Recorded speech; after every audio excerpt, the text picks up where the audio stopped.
Hey guys, it wasn't pretty, but the Astros did it. The Astros did it late, and they did it with who? Yes, that's right. It was with Carlos Correa. Carlos Correa always seems to step up, and Jose Altuve did what he does, and it seems like he's on top of the world in terms of playoff home runs. And we'll talk about this and more on this special edition of the Locked On Astros podcast.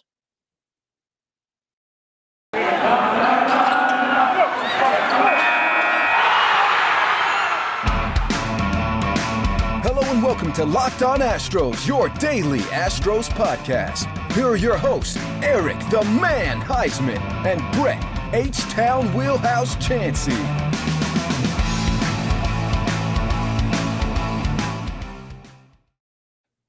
Yes, unfortunately, it is Kiki. Do you love me? We do not love you, Kiki. Kiki Hernandez is very annoying. Yes, he used to be Houston Astros. He was one of those players that the Astros let go. It's another JD Martinez part two. But unfortunately, this is a situation where the Astros let him go, and he went on and he became a star kind of with the Dodgers. And he he won his first World Series with the Dodgers last year. Now he's looking to get another ring with the Red Sox this year. And this guy's on fire. I haven't seen a guy so hot.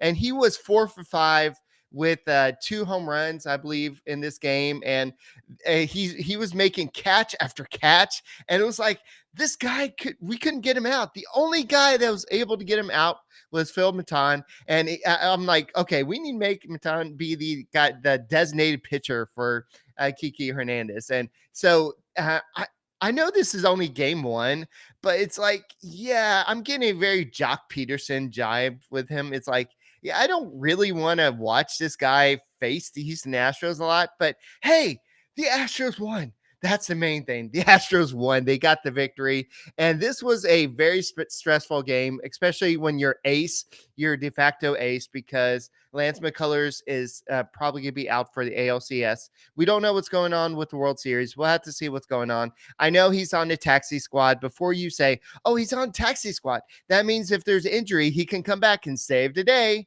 That's not the case. That just means that he's on the taxi squad. That way he can be in the dugout. That's why Marwin Gonzalez is on the taxi squad as well. So he can kind of be in the dugout as well. So this was a yes. Mr. Corona says, be honest, my heart was racing throughout the entire game. Yes, that is the playoffs. The playoffs, they make you want to drink. They make you want to just cry. They make you want to put your pillow against your face and scream and not wake up your whole family. But this is like Kiki Hernandez. This guy is scary. He not only was he killing the Rays, but he looks like he's going to be doing the same thing against the Astros. And yeah, Joel Garza says, yeah, walk him. It's almost to the point where this guy is hot enough where you need to walk him. It's not just the fact that he's hitting good, but he's making all the defensive plays out there. And he almost overran the ball, and he reached back and caught it. And he's like making all these facial expressions. And I know that there's a certain personality on Michael Connor. Let me just go and say that he always says, well, there's a certain individual, Jock Peterson, his face is very punchable. Well, Kiki Hernandez, his face is getting very punchable, just because I know it's only game one, and I'm sorry to say that, but it's just like he would love to have him on the team. If he was on the Astros team, you would love to have him on team. But as a opposing player, it's annoying to play against him. I can imagine how the Red Sox feel playing against Carlos Correa and Jose Altuve. It's probably the same thing, but just seeing how much passion Kiki Hernandez plays for against, and it was just amazing. So Larry GM says that tonight was one of Dusty's best games. I would agree. I think he made all the right moves. And some people I saw on Twitter were saying that he should have moved. He should have taken out Valdez a little bit earlier than he did. I think that with the starter like Valdez, you give him a little bit of leeway, but I mean, who would have thought that he would only last 2 2/3 innings? I know that I saw a stat earlier that of the first of the batters he faced, he threw ball one to like 80% of them, and that's not good. You can't do that against a team like the Red Sox. Yeah, they don't have the same offensive pop that the Astros do, but you've got to throw strikes, and that's what Valdez is very good at, and he just didn't do it in this game. And I know he only had 3 walks, but he just looked like he was a little bit off. And so he allowed 6 hits overall, 3 earned runs. And I know everybody's going to point to Jose Altuve's error. And it's going to be like, yeah, Altuve's error kind of led to the whole situation in the 3rd inning. And if Altuve didn't let that ball get by him, and I know it was a bad hop, and Altuve was expecting it to come up, but it just kind of went through his legs. And what would you do in that situation? But it just was a bad situation. So yeah, I know we see we have a White Sox fan or something. I'm gonna ignore that in this thing, but yeah, it was a weird situation where it is a total bullpen game in game 1, where you have to play game 2 tomorrow. And so it's like, oh crap, what are we doing here, Dusty Baker and Alex Cora? But it worked. Like Dusty Baker played all the right cards in this game. Yimi Garcia came in and he faced a 1-hitter and got a strikeout. And I know I think he came in and threw 2 balls, and then, but he ended up getting a strikeout. And then Christian Javier came in and pitched 2 great innings. He did allow that 1 hit, but other than that, I think the hit was to Mr. Red Sox God himself, Kiki Hernandez. And it was just you can't get that guy out unless your name's Phil Maton. But it was just a weird game where even Kendall Graveman looked like the guy the Astros traded for. I know he threw a couple of meatballs down the middle, and the Red Sox hitters could have taken advantage of that. But overall, the Astros relievers pitched 6 1/3 innings of basically shutout ball. Can you believe that? When's the last time you could say, hey, the Astros bullpen pitched 6 1/3 innings of shutout ball? That's amazing to think about. Oh, actually, Presley gave up. Sorry, I take that back. I forgot about that freaking Kiki Hernandez home run at the end. I'm so sorry. I forgot about that at the end. Yeah, that was thank you for somebody remind me. I'm sure somebody reminded me, but anyway, let's forget about that. But Kiki Hernandez, I'm not even counting him. He's Thor walking around all the mere mortals here. So but anyway, so Kiki Hernandez, I'm not gonna even count him, but Presley, I'm not worried about that, but the bullpen just really did a great job of saving Dusty Baker today. And I think that Dusty Baker just did a great job. The lineup, the only concern I would say is why. I mean, I know in the regular season you had when Valdez started, you would have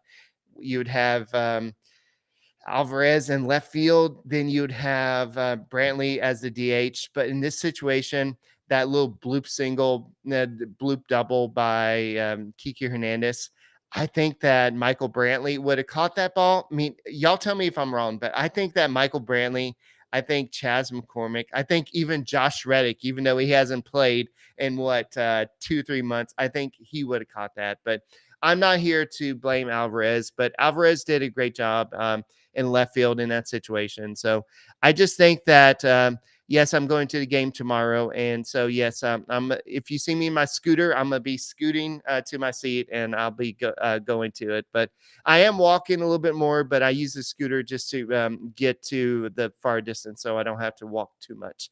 But everybody in the lineup got a hit except for Martin Maldonado and Kyle Tucker. And even Kyle Tucker, you can tell the Red Sox are scared to death of him, the way that they're pitching him.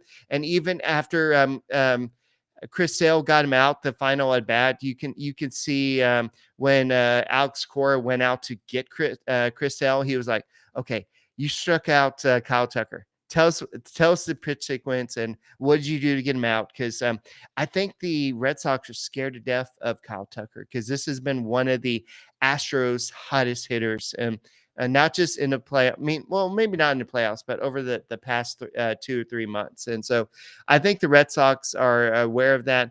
But what can you say about Jose Altuve? This guy, he made a bad error, and you know what's going through his head. He's like, "Oh crap, it's happening again. I'm getting the yips. I'm getting the throwing yips, everything like that." And so you would think that that's going through his mind, but what does he do? In the what inning was that? That was in the sixth inning. He hits that big 2-run homer to tie the game.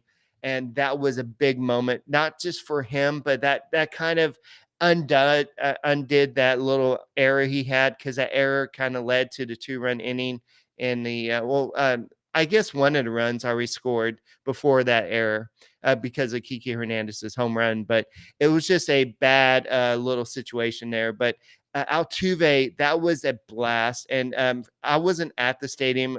Anybody who was at the stadium would tell me how the crowd was. But from what I saw on Twitter, it was electric. And I wish I was in there in this situation. But when Altuve hit it, it was a no doubter. And it was a great situation. So, but Altuve hit that one. And then Carlos Correa, that is a new epic walk. I mean, a little new epic little just celebration. The little check your watch, and I think he got it from who was it? He got it from. He got it from a Portland Trailblazer.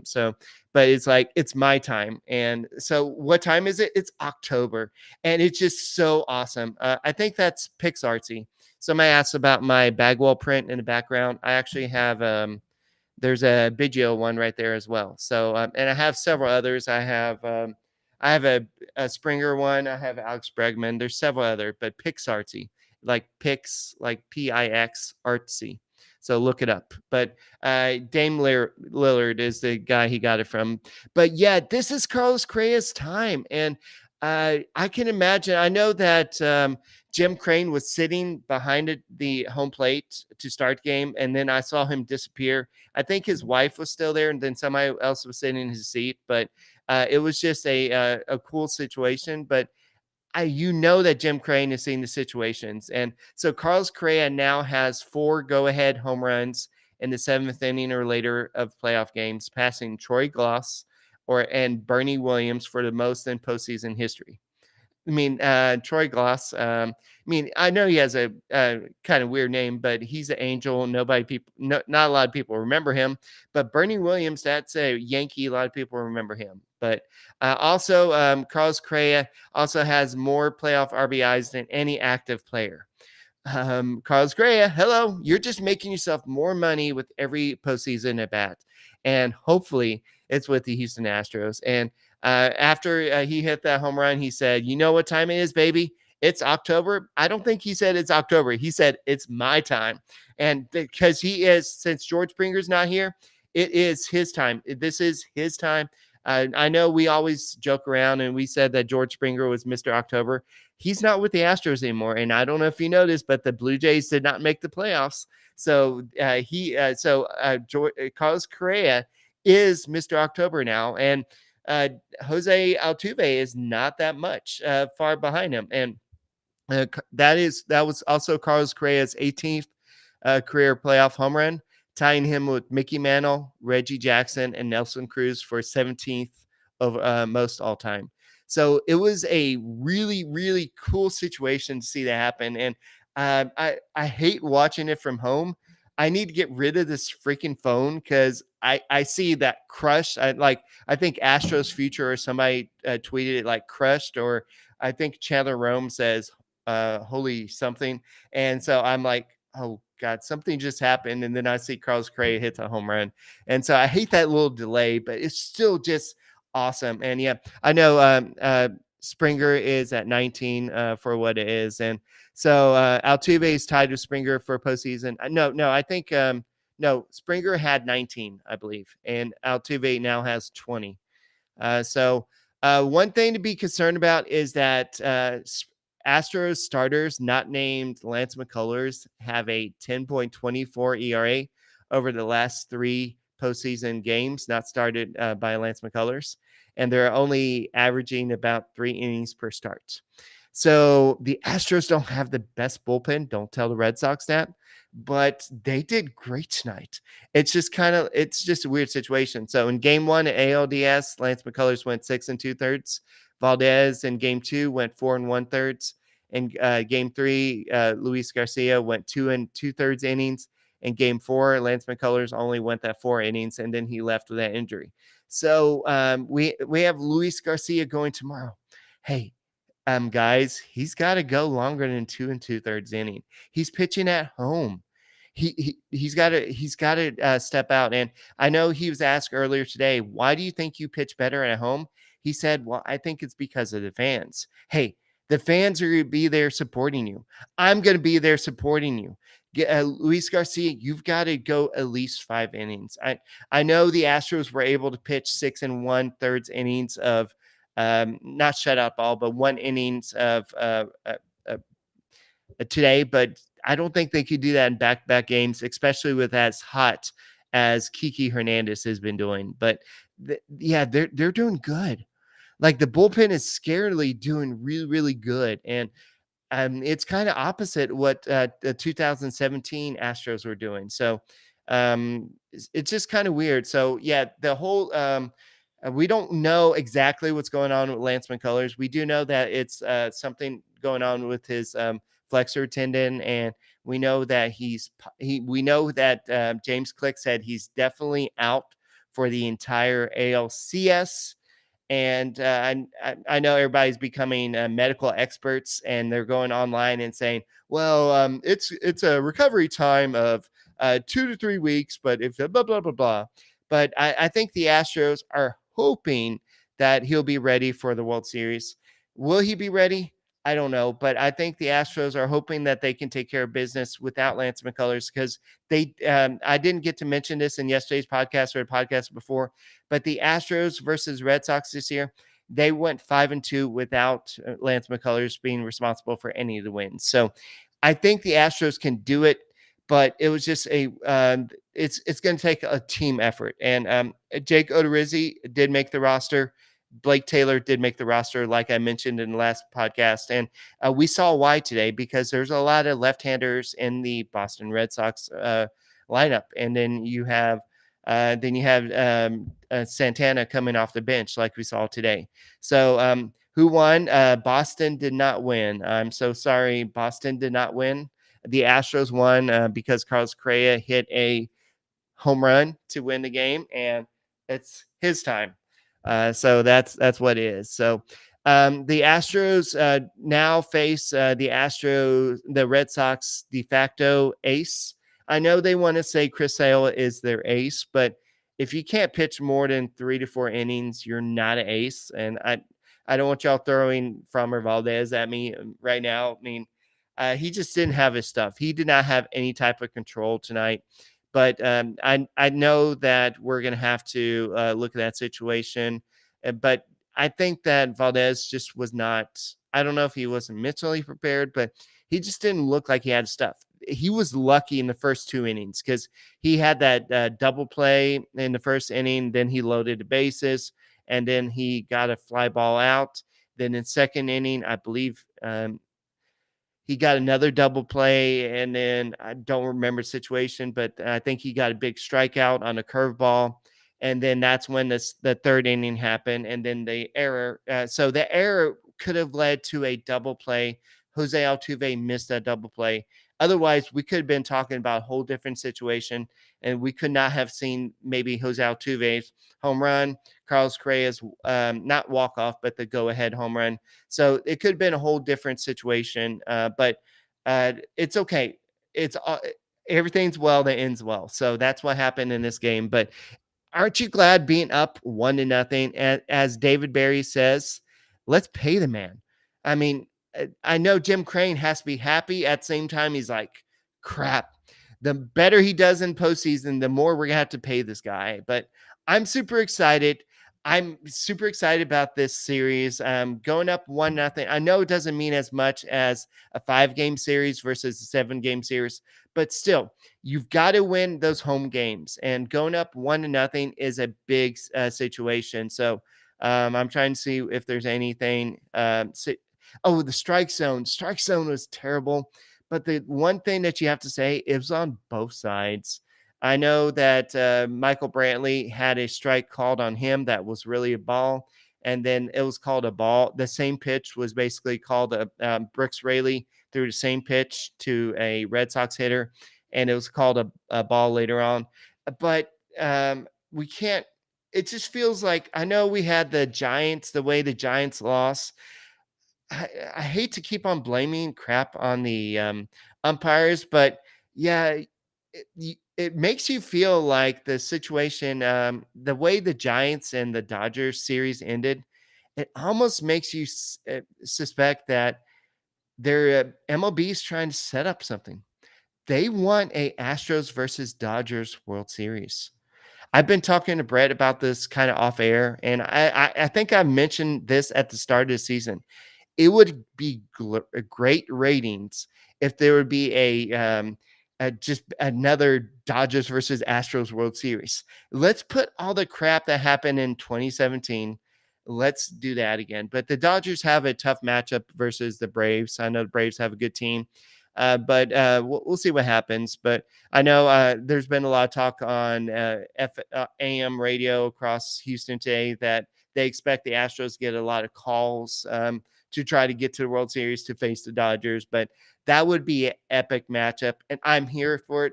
The only question is the Astros starting rotation here for it? That's the only thing you have to be worried about. But Luis Garcia is on the mound tomorrow, and then you have Jose Urquidy on the mound. And I'm looking for what's going on with Game 4. I think it's got to be Jake Odorizzi, and then some combination of maybe Christian Javier. I think he only pitched 2 innings today. I think he could pitch another 2 innings. I believe that would be do the math. I think that would be Monday night. No, that would be probably Tuesday night. So I think he can pitch another 2 to 3 innings on that night. And then you can also do maybe another, Zach Greinke. But it all depends on what you have to do in the next 2 nights, the next 2 games. But the Astros, what they did tonight after Framber Valdez left after 2 2/3 inning was impressive. They stayed in the game. Yimi Garcia, I know we've given him so much crap this year, especially since he came over. And it's just like he's been doing great recently. And so I think Dusty Baker's made all the right moves in this situation. And so I just think that this is great. Martin Maldonado got hit by that pitch, and it kind of scared me for a second because he kind of fell into the catcher, and we were like, oh no, we can't lose Martin Maldonado, because nothing against Jason Castro, but Martin Maldonado can throw out the runners. He can call a great game. But in that situation, it was just like, oh crap, don't lose him. But I know Dusty Baker and the trainer went out there to look at him. He's like, I'm fine. I want to play ball. I'm fine. Let's just play ball. But overall, so the Astros won the 5-4. They lead the ALCS 1-0. I'm excited about tomorrow's game. It's going to be Luis Garcia versus Nathan Eovaldi. I know Eovaldi has talked some crap about the Astros, but he's also a Houston. He grew up in Houston, so he grew up a fan of the Killer Bees. But he said he's just not a fan of the current players, and I'm sure he's not a fan after Carlos Correa's recent celebration, like it's my time and all that. And so that this will be another epic matchup. I just hope Luis Garcia will last a little bit longer than Framber Valdez does, because as good as the bullpen did today, you can't expose your bullpen as much as you did today. So we'll see what happens, but I'm super excited by what happened today. And so we'll see what happens. So any final thoughts? What do y'all think about the predictions for tomorrow's games? And by the way, thank y'all for making the Locked On Astros podcast your first listen every day. Whether it's on YouTube, keep on subscribing to us. Brett was actually at the game, So he was going to do it when he got back, but by the time he got back, it'll probably have been like 12:30. So I'm like, dude, I got you tonight. I'll be at the game tomorrow. You do the show solo. So, we're building this YouTube channel. So keep on subscribing and just keep on listening to the audio version, whether it's on Apple, Spotify, wherever you listen to your podcasts. Just keep on listening to the Locked On Astros podcast. But Kiki Hernandez, he's not. We don't love you. Whatever, however that stupid song goes. You're not. We're not fans of you right now.